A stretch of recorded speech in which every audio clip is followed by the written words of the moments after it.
You're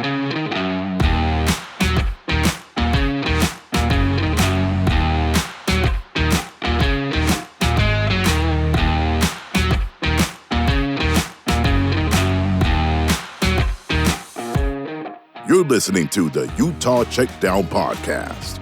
And now your host, Josh Furlong.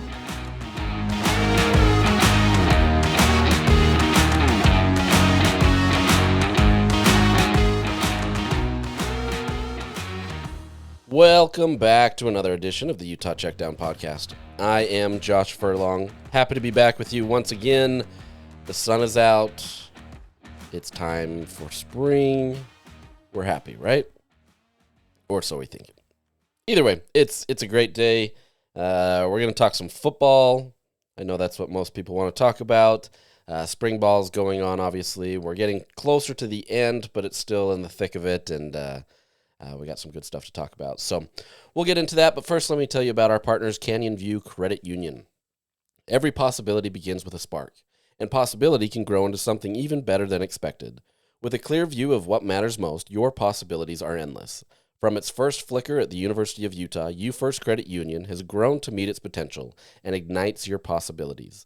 They've grown into Canyon View Credit Union. Same roots, new path. Welcome to Canyon View Credit Union. Check out the full details at canyonviewcu.com. All right, let's jump into it. So, on Saturday there was a scrimmage. It was the first scrimmage that Utah had and media was allowed to watch. Unfortunately, I was at a baseball tournament for my son and was not able to witness that. But from the accounting of what I've seen and talked to people, it wasn't much different from kind of what we've seen in the media portions of that. So I feel confident in being able to talk about kind of what's going on up at the University of Utah. We did get another media availability opportunity to watch the team yesterday, so Tuesday, and so things are moving along and moving forward. So as part of this, I think we're starting to see much more of a clear understanding of kind of what this offense can be. Obviously, it's spring, right? We understand that. There's not, opposing defenses that are going against this team, especially at the high level that you're going to see in fall. But at the same time, you're seeing a lot of success from this offense as it progresses and it moves forward and kind of develops into what Jason Beck wants to be able to utilize. And this is a completely different system, right? Like last year and the last few years with Andy Ludwig, Utah was running more of a pro-style offense. There was a lot of checks at the line. The quarterback had a lot of things that he had to see pre-snap.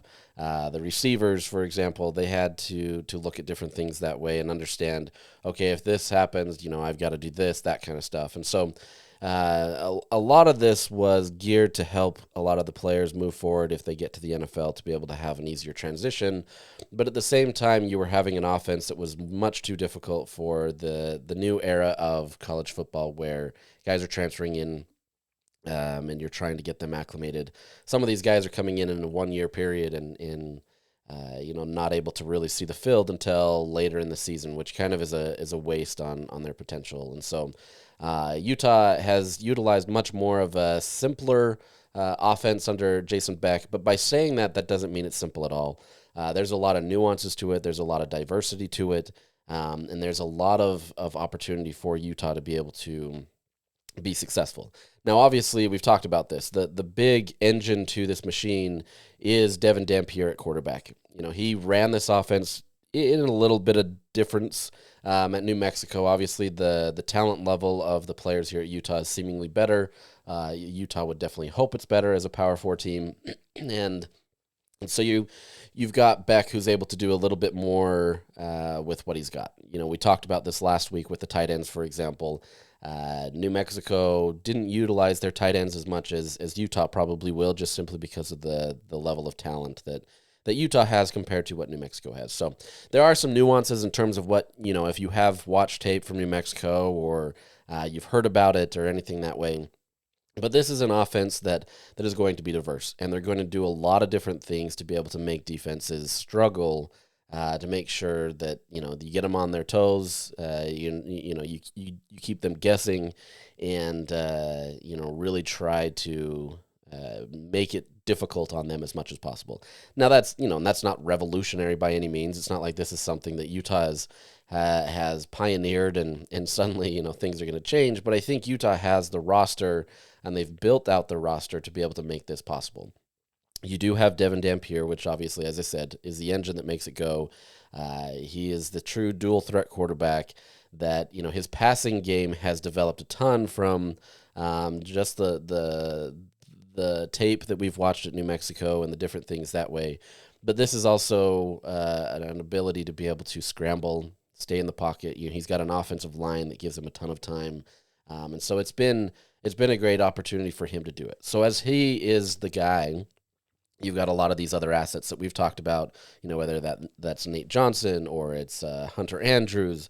You got a lot of these running backs, whether that be Wayshawn Parker or Devin Green or I'm blanking on Bray. You've got a lot of these guys that are able to do a lot of things that really allow Utah to be able to move. So really interesting situation. Devon Dampier, from the time that we've seen him, and look, it's limited, so take it for what it is. He has improved in his passing. I feel confident in saying that. I understand that in spring you don't want to give false hope, right?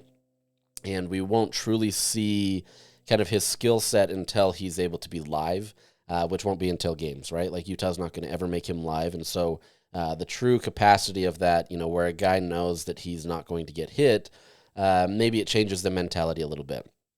But I think you're seeing a little bit more of a evolution in his passing game where he's seeing things a bit better. He's understanding how it goes. Also, he's got an offensive line that's giving him the protection, right? Like this is an offensive line that by and large is going to do a lot more for him to be able to help kind of his ability so that he's not rushed and really struggling getting the ball out. Not that he was. Obviously, he led the team to the fourth best offense in the country, and so it is what it is, right?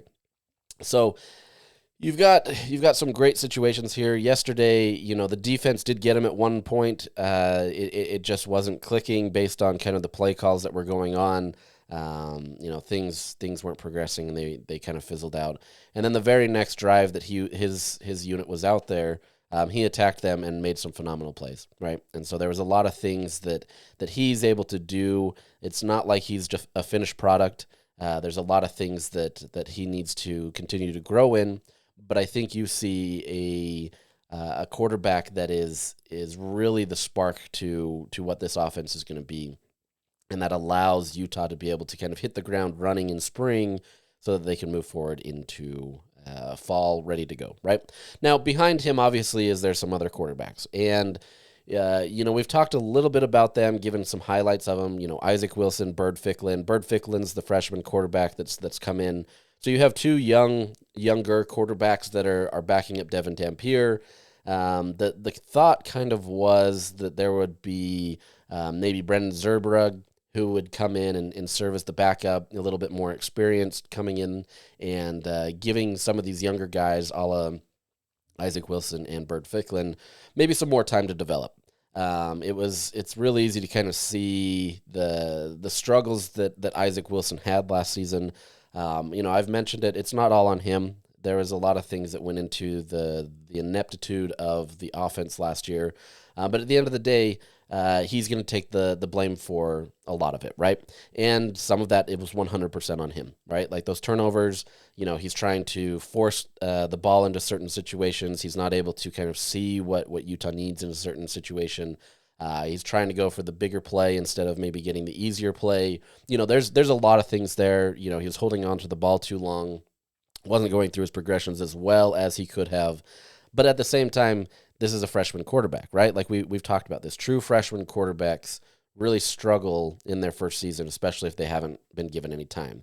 The redshirt freshmen, they have a much better success rate than what that true freshman does. So you do have Isaac that's in here, right? And Kyle Whittingham talked about, him making a lot of progress this year. He's going through those read progressions. He's going through, his ability to be able to understand the play calling better. This offense suits him a little bit better so that it helps him, and he's able to focus on just kind of the things that he needs to focus in on. Has he been perfect in spring? No, right? Like, this is a situation where he needs to continue to improve, and he needs to continue to grow. But he's doing well, right? He's progressing, and I think that's what you can ask for, especially if you can get him in a situation where he can be, still in the mix of getting some reps, splitting some time, getting those meaningful looks, and being able to be in there. Now, I know there's some people that have some hesitation with that, right? I understand that after last year, there's kind of some PTSD that you've already cast Isaac Wilson aside. And, there's not a lot of changing opinions until a guy can change for himself, right? You see that with quarterbacks all over the country, whether that be at the college level, the NFL level, or whatever it may be. It's hard to change perception after things have gone wrong, right? And so he's got an uphill climb, and I'm going to get to some audio of an interview with him in just a second. But he's still in the mix, right? He's in the mix in terms of how Utah views him. They definitely haven't cast him aside, and he's been able to be in there and getting some time. But at the same time, he's getting pushed by Byrd Ficklin, this freshman quarterback that's coming in. He's another true dual threat quarterback, much more similar to Devon Dampier than Isaac is, though Isaac can be that, right? We've seen that Isaac can run. He doesn't necessarily possess the same skill set as either of those two, but it's not that he can't do it, right? But you do have Byrd Ficklin that has, probably the best spiral of the bunch. Has a great ball, does really well. Obviously needs to grow in size and just being able to understand the team and the offense and the speed and all that other stuff. But he's making a lot of strides. And, Whittingham yesterday said it's going to be these three. He said for the foreseeable future, these three are going to be the quarterbacks. Now, that leaves some questions about Zurbrugg. I haven't been able to get an official answer from Kyle Whittingham. We get limited time, and it's hard to get all these questions in with what other people want to ask. I can't just dominate the questions. I was able to ask about Isaac Wilson and Byrd Ficklin and all that kind of stuff, but it takes some time to be able to get some of these. So I'm hoping that we get a more clarified answer of that in terms of an official response, right? Outside of that, Wyatt Becker is no longer on the roster. My understanding is that he, is going to enter the transfer portal and not be a part of this. And I don't know the full situations there. I do understand that based on kind of how things have shaped up, especially with Byrd Ficklin, how he's been able to be a part of this, that changes kind of some dynamics. Also, the play calling and kind of what Jason Beck, his offense runs, doesn't necessarily fit Wyatt Becker's skill set as much. Not to say that, Beck can't fine-tune his offense to be able to do that, but I think the writing was on the wall that this was kind of going to happen, and so you're seeing more of a convergence in the same type of players where you have Devon Dampier, Byrd Ficklin, that kind of stuff, and you're going to see that. So really curious to kind of see how this moves forward. Utah obviously has had some troubles at depth the last few years just based on injury. You're getting down to your fifth string quarterback, which, I think people joke about that all the time. But that's kind of the reality of it, right? I would hope, for my own sake, not having to report on this a ton, that we don't have to get to the fifth string quarterback. I think there's a lot of optimism that Utah can be set with what they've got. You do have Nate Johnson as well in that room, technically, so he could be utilized as well. And he's experienced, he understands things, and so you could put him in there in emergency situations. But the hope, obviously, is that Devon Dampier is your guy. However that shakes out for your number two guy, Isaac Wilson or Byrd Ficklin, for the all intents and purposes with these three, you would have to hope that Isaac is probably number two, just because it's tough to put a number two freshman quarterback back in there, right? You saw how that worked with Isaac last year. Not to say that Byrd Ficklin couldn't have success, but I think it's tough to be able to have a true freshman as your backup. Now, with that said, as we've learned from Whittingham, time and time again, if he's the right player, they're going to make that decision, right? It doesn't matter that Isaac got starting minutes last year. It doesn't matter all that kind of stuff. If Byrd Ficklin is truly the number 2 QB and he wins it out, Kyle's going to do it. And, there's obviously ramifications that can come as part of that, especially if Devon Dampier gets hurt. But at least, you're giving yourself a chance. And I think both of these guys, they have a good camaraderie. They're working well together, and, I think they're going to push each other probably more than last year. This, I think, gives Isaac especially a true threat in terms of kind of what he can be. And if he really, truly believes that he can get back onto the field and see some time, Byrd Ficklin, I believe, is a great asset for Utah in the sense that if it doesn't work for Isaac Wilson, you do have Byrd, but you also have a guy that is pushing him tremendously. And you now have an Isaac Wilson that I don't want to say that he's being humbled by any means, but I think, he's learned that there's much more that goes into being a quarterback at a Power 4 level. So I think you're seeing kind of some progression from that. So with that said, I'm going to turn some audio on from an interview that we had with Isaac Wilson and Byrd Ficklin. The two of them were paired together with us. Not always the easiest interviews to do, but it kind of shows their personality with each other as well as with the media and just kind of some questions there. But I think this answers a lot of questions, especially on the Isaac front, of kind of who he is, what he's done, and kind of the progression that he's made in terms of his maturity, as well as kind of his skill set on the field. So we'll go into that, and then we'll chat a little bit. Oh, you go to the chill. For both of you, how's this spring been going for you each? It's been good. Different atmosphere for sure with the offensive side, but same determination, same outcome we want. Pretty rough last year, but we got a new thing going. I like what Coach Beck's doing. Can't really explain what he's doing, but I'm loving it. It's really great out here. It's my first year out here, first spring. Whit told me it was going to be really nice. It's a big family, and that's basically what it is here. Beck has the perfect offense for a dual threat quarterback for what I am. Big run, quarterback run, and a big pass rush. Isaac, what have you focused on and improving on just this spring, given everything that happened last fall? I'm sure all you guys watched last year. Turnovers were a big part of my game last year. Not a good thing. I've been working on that, making it simple, really. Not really thinking about the defense too much, zoning in on one aspect of the play and getting it done. How much does changing Beck's offense suit you? I mean, it suits me a lot better. I like Coach Ludd's offense, pro style, but they're just completely different. I love what Coach Beck's doing. Like he said, a little bit of run game with the quarterback. It kind of changes it up, making it hard on the defense. Always putting one guy in conflict, no matter what. Byrd, for you, what are you taking away from Devon Dampier? Obviously, you guys have similar play styles, dual threat quarterback. What have you learned from him? He's taught me a lot since I came from high school. From staying in the pocket aspect to being able to get out the pocket, he's teaching me a lot of new moves. He's teaching me when I can rip the ball or when just to pull off and just take it down. But one thing he's mainly taught me is if your read's not there, find the next one or get out. And that's what I really like, because that's one thing I really struggled from my high school career.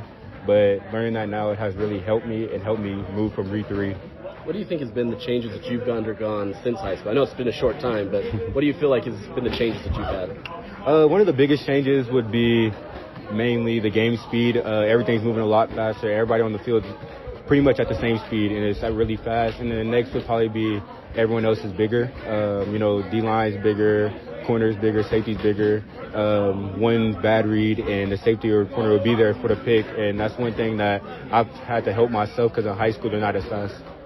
For both of you, what have you learned so far from Devon during this process? Devon's been such a great time.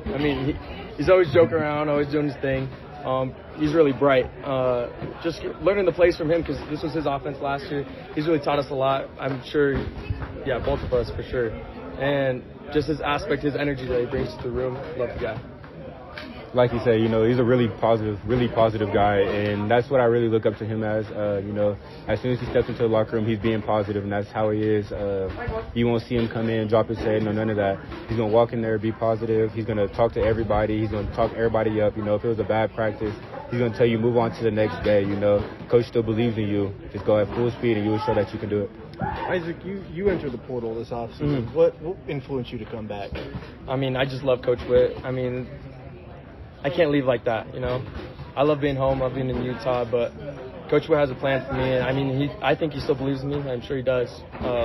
So I didn't think I could leave off that note. I think, how hard has that been, though? I mean, how hard has it been to come back knowing that, you know you can be better than kind of what happened, but having that whole offense kind of put on your shoulders? Yeah. I mean, I shot myself in the foot last year. I definitely had an opportunity. I needed to capitalize on that. I mean, I was just young, but everyone uses that excuse. That's not a good excuse. I had to be ready at the time, and I feel like I'm getting to that point. I'm getting to that point of being ready, being prepared. Anything could happen kind of deal. Awesome. Thanks. Appreciate it, guys. Thanks, guys. So for my takeaway from that is that Isaac is growing, right? I think you see him as a guy that truly understands where he needs to be in kind of the landscape of this team, right? He understands that he wasn't the player that he needed to be last year. He was given a grand opportunity, and as he said, I shot myself in the foot. And I think, he sees that there's opportunities there, right? He sees that Kyle Whittingham still has faith in him, and he does, right? Like Kyle Whittingham has spoken highly of him. He's definitely not passing over him.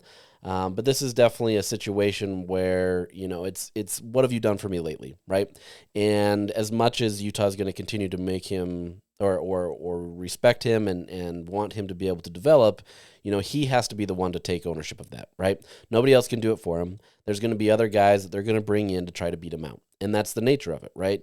As good of a quarterback as he was in high school, if you can't show up at the next level, you're going to get passed over. That's nothing new, right? Like we say that all the time, and there's some players that, it works out and they're able to make that rebound, but at the same time, you see many others that they spend the rest of their collegiate career trying to figure out how to kind of get back there. So really, really fascinated to kind of see how this moves forward with Isaac. Like I said, I think he's saying the right things. I think he's doing the right things. There still needs to be more done, and I think he's going to be under much more of a spotlight or, critical spotlight, we'll call it, as he progresses, because they understand that, there's a lot of potential there. And there was some throws that he made yesterday that honestly were more akin to kind of what we saw at the early part of Isaac Wilson's tenure at Utah, where you can see the potential, right? He's making throws into tight windows. He's hitting guys, where he's leading them along. There was one pass. I can't really describe all these things on here just simply because of kind of what's going on. But there's a play where, he sees the safety, he sees the corner, he splits the two as Otto Tia is running downfield. He hadn't even turned yet to be able to see the ball, and Isaac Wilson had the ball immediately in his hands right when Otto Tia was able to turn. It was a beautiful pass that split the defenders and really made an impact on that drive, right? To me, this yesterday specifically was probably Isaac's best showing in the media availability. I don't know what it's looked like, in other sessions or anything that way, but from the time that we've been able to see his media, this was clearly his best performance. And you're starting to see him kind of get more of that confidence. And I think as he starts developing in this offense and understanding what Coach Beck wants him to do, I think you're going to see him continue to grow. But once again, he had a standout performance in fall. He had standout performances in spring. He's really good in practices, especially as, you can see the potential there. But those progressions have to continue to be made, and it's going to be much harder for him to be able to grow and develop when he's going to have that scrutiny on him. So really curious to see how that goes. Byrd Ficklin continues to improve. He continues to see some success. I think, there's still a lot that you want to see with him before you turn over the reins to him. Not that Utah's doing that by any means, but if you're going to make him your number 2 guy, there's still some more things that you need to see.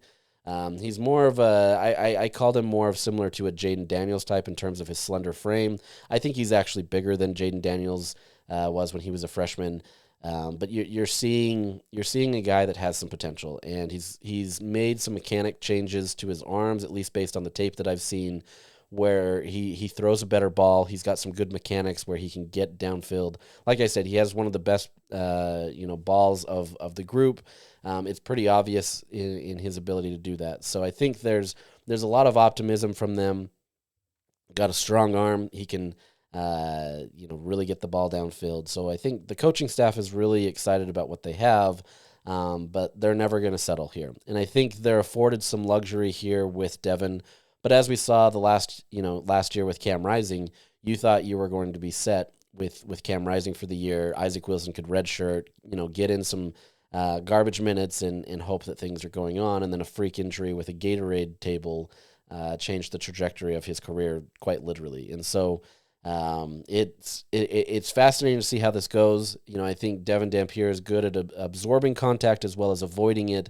But these things happen, right? All it takes is one play, and suddenly your entire, the course of your season changes because of a situation like that. So, as much as Utah wants to bank on Dampier being your guy, it's not always easy, and Utah understands that very well. So these two quarterbacks, I've gone pretty heavily on this, but I think this is a key component of the team.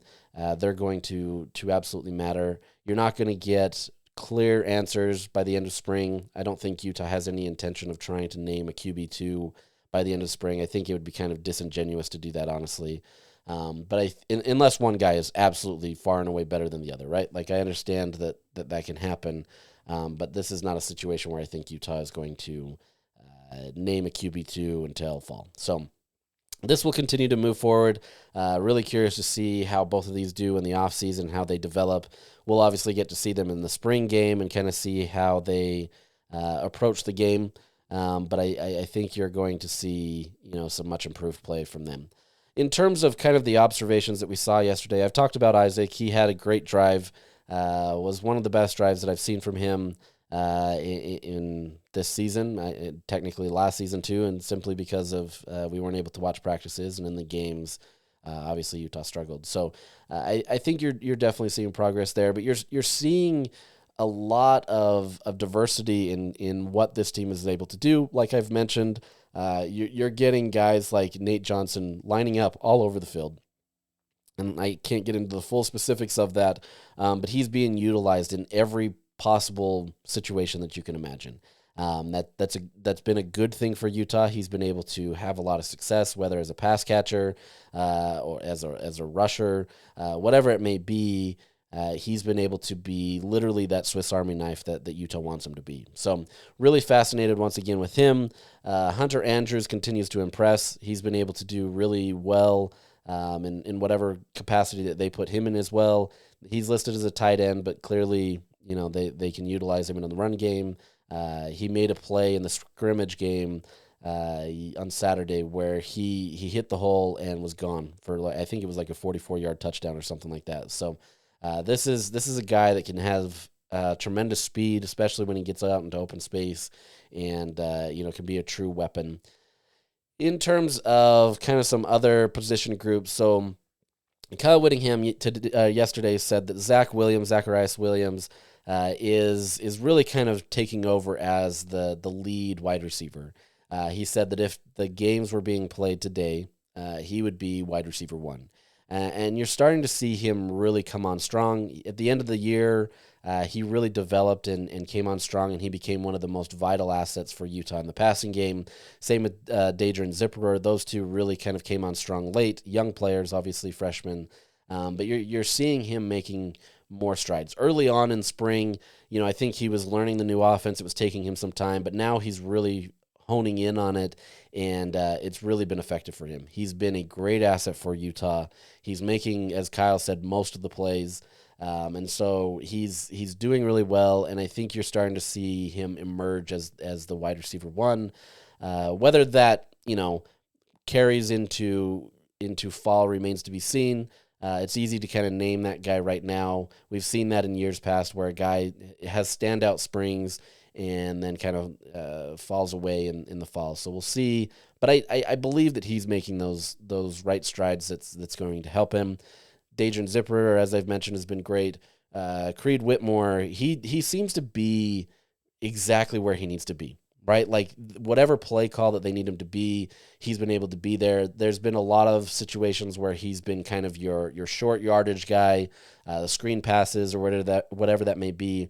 But there was a ball yesterday. He was deep downfield, 30, 40 yards, and Dampier hit him easily, and he was able to make some plays. So I think you've got some potential there. Otto Tia has seen the field and has been able to be good there.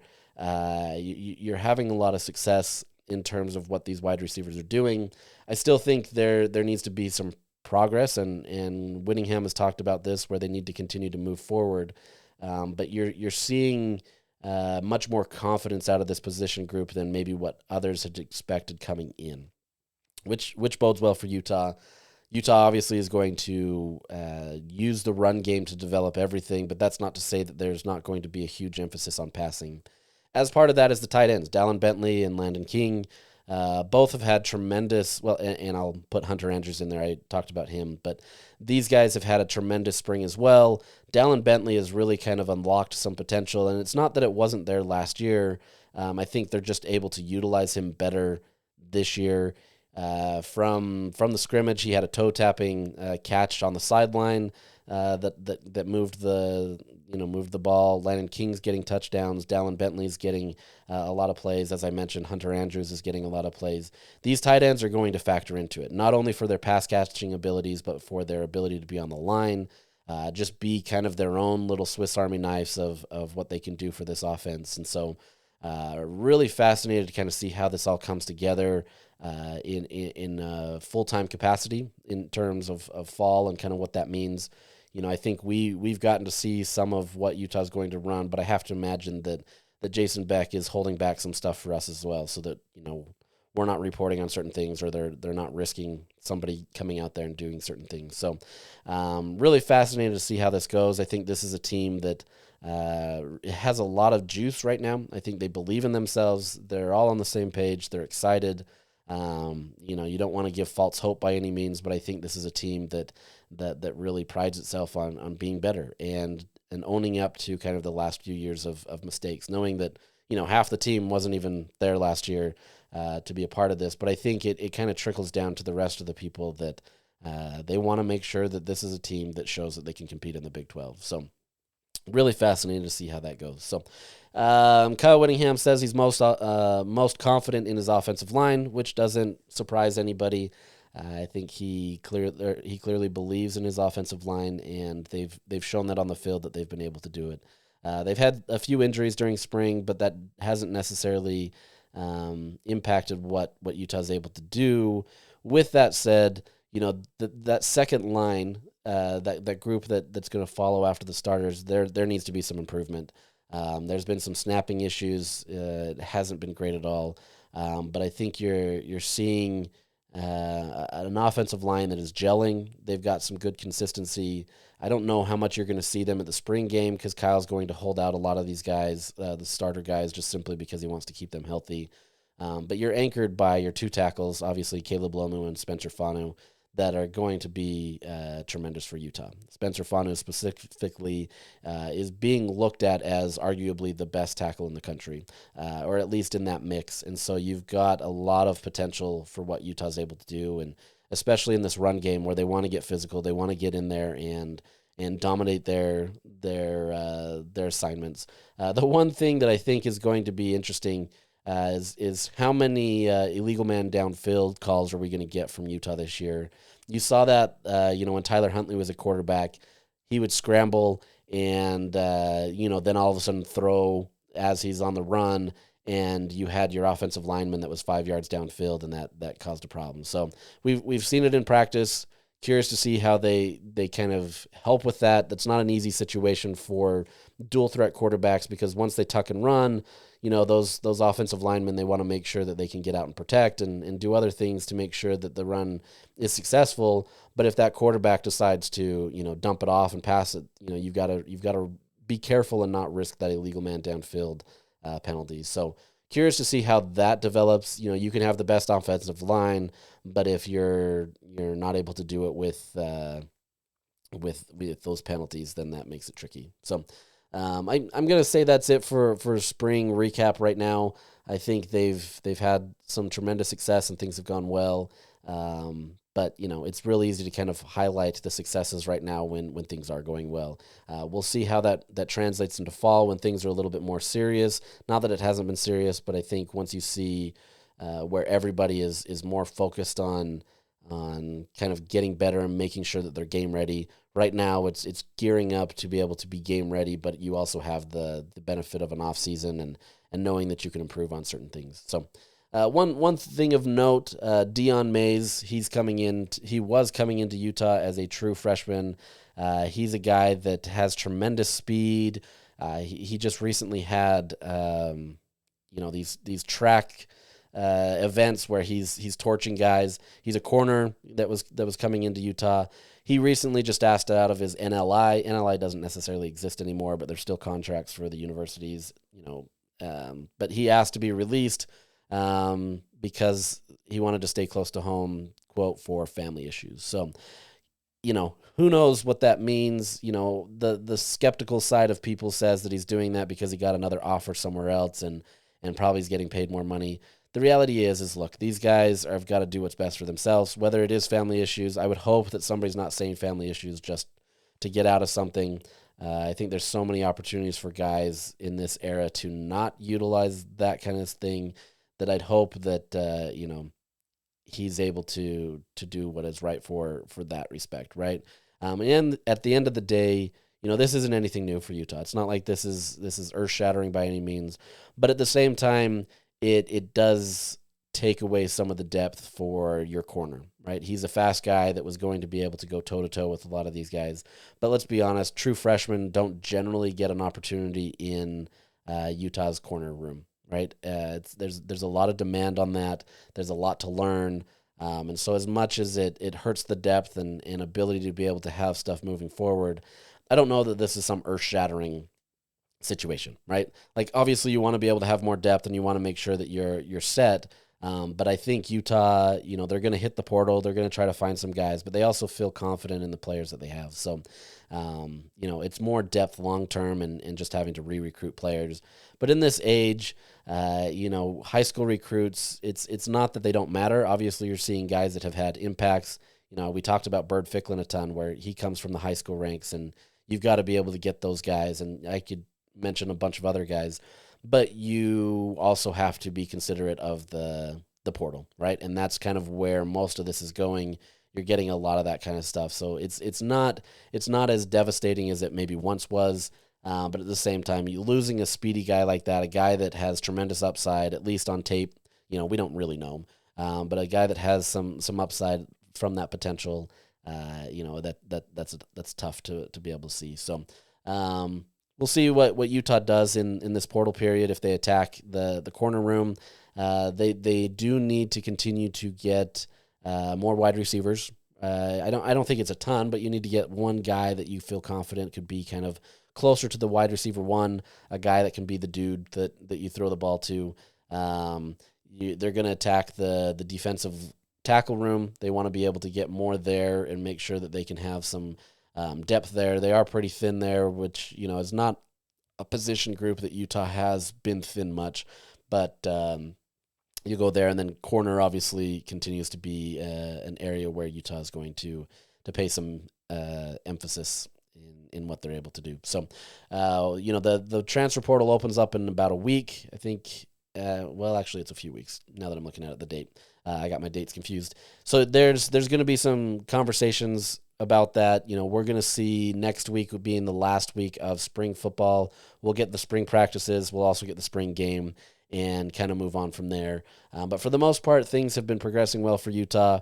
I think it's going well. There is still a changing landscape. There's still the house settlement that's being settled on. On Monday, there was, the next round of that, and the judge had a few things that they wanted the NCAA and these judges or these lawyers to kind of sort out before they finalized everything. But they have to get it done by July 1st if this is going to be set in place. I believe that's going to happen.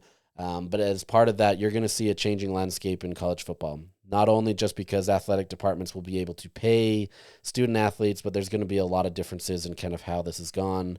This transfer portal, you may see a ton of cash being thrown at a lot of players, and maybe players that Utah wants, they're either going to have to throw a ton of cash at or miss out on simply because guys are going to try to make deals before this house settlement and it changes. So you want to kind of get in on that and see what you can do.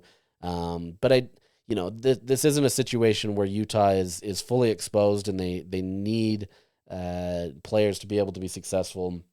They need more for depth, and they need more to be able to, the more talent you can bring, the better. But this is a team that's been okay. So we'll see how this goes. We'll continue to talk about these things. We have a couple more practices this week, and like I said, next week rounds out the end of spring camp, and then it's into the dreadful off season. At least it's summer, and you can not worry about it too much. But we'll continue to discuss all these things, bring up a lot of topics. We'll break down these position groups one by one and kind of go from there. But I appreciate you listening, and I hope that what I provide gives you at least a little insight on what Utah's going to do. But with that, we will see you later.